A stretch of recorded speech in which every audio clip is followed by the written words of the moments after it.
Welcome to the Creek Challenge, an event where drivers take their machines and their ability to the limit through this off-road course. My name is Mark, and here with me we have Lucas on the comments. Hello everybody! I'm really excited to see how drivers will navigate through the course. I really want to see that too. Every driver can have a co-pilot to help them through the obstacles.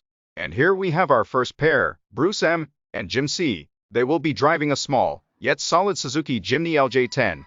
There they go.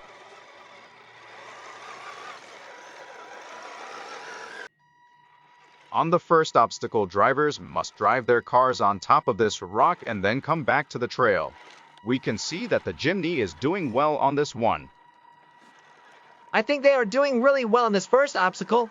The participants are really confident and really seem to know what they are doing.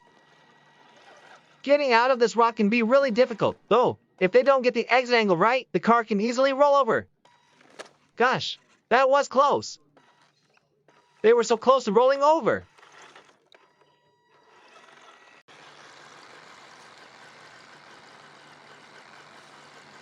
On obstacle 2, drivers must go up this steep hill full of loose rocks. What is the main concern of drivers on this one, Lucas? It is really important that they lock the diff on their car so that it can keep moving forward, even if one of the wheels is off the ground. It is also important to keep the car on the right line. If the car moves sideways, they might end up losing the control. It is important to use low gear on obstacles like this one. You need torque to be delivered smoothly through all the four wheels. The second part of this obstacle is simpler than the first one. Here, drivers just need to navigate through the bushes and find their way out at the top of this hill. The tires should have a lot more traction now, once they are driving on compacted dust.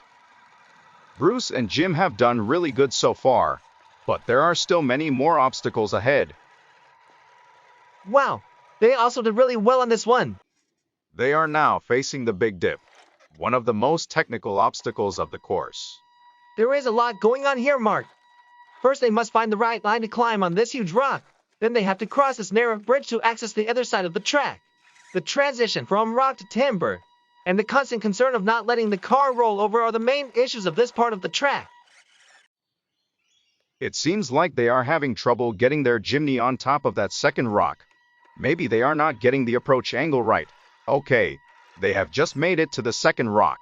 Now they have to correctly position the car to go up the timber bridge. This is a very tricky part of the track.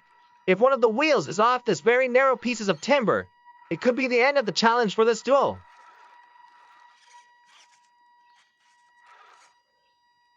It seemed very easy for them. Now they have to head to the next obstacle.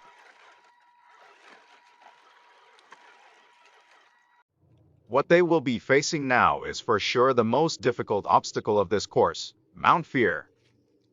They have to drive their car up this very steep and narrow hill. When reaching the top, they have to stop their car on a horizontal position and then reverse it back. One simple mistake, going 1 meter to the left or to the right, might have serious consequences. This is the ultimate test of both drivers and machine.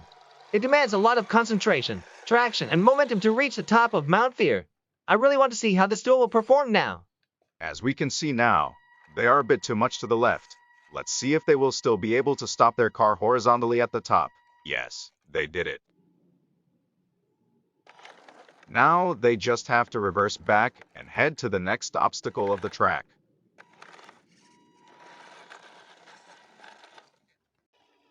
Now as they drive to the next obstacle, they will be facing one part of the course which is not an obstacle, but will also test their ability and their car.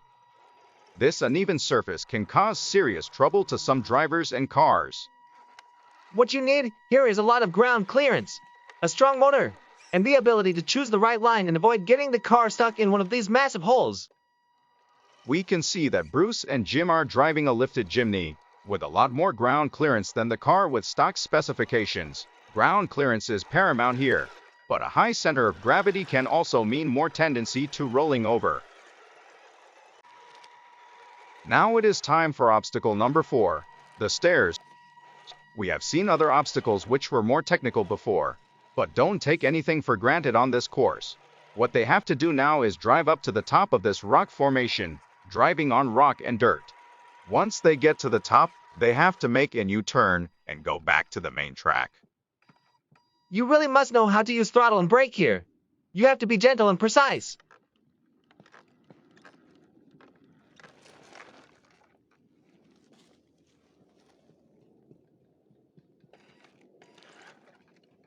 One more obstacle completed for Bruce and Jim. Now they have to drive their Jimny to the next obstacle. On this off-road course, even the transition moments have their own challenges. They are constantly driving on slippery surfaces, avoiding holes, climbing rocks, driving on roots. The Creek Challenge is without a doubt one of the greatest off-road events we have seen lately. I cannot even imagine the amount of work the driver is going through. It must be really demanding. They are now on Obstacle 5, the Rocky Valley. If driving on huge rocks were not a challenge on itself, the surface of this valley is not level. They really have to choose the line more carefully than in any obstacle they have driven their Jimny through before. If they don't have the line correctly, they may end up at the bottom of a pond which is just to the right of where they are now. This is a long part of the track where they will need a lot of concentration. I have to say that I am really impressed by how their car is doing well on this obstacle despite of having a high center of gravity. We can see the car leaning to the left during most part of this section of the course, but still keeping all four wheels on the ground. I wouldn't like to be in their place now. If they drive on a big rock with their right wheel, it could mean a cold swim in the pond. A wider car would be better for this part of the track, but the Jimny is doing well too. When they finish this obstacle, there will be just one more ahead. They have now made it to the final obstacle of the track, the muddy pit. The drivers will now face a very long and muddy section which they have to go through before heading to the finish line. The main challenge here is to keep the car moving without sinking in this thick and sticky mud. They are driving a very light car, so I think they have better chances than other guys driving big and heavy cars. What they need here is the correct pressure of the tires. They need the weight of the car to be distributed over a large area. That's why the tire pressure is so important. A large contact area to the ground also means grip, and that's what they need most to overcome all this mud. If the car gets stuck, the co-pilot can use his body weight to adjust the weight distribution of the car and get them out of the mud. If they are still stuck, they can use the shovel they carry at the back of their car to dig their way out of the muddy pit. They are about to make their way out of the mud pit now, and they did very well. Bruce and Jim were just the first participants to hit the track today, so stay tuned because there is a lot more to come after the break. And if you like this broadcast, don't forget to subscribe.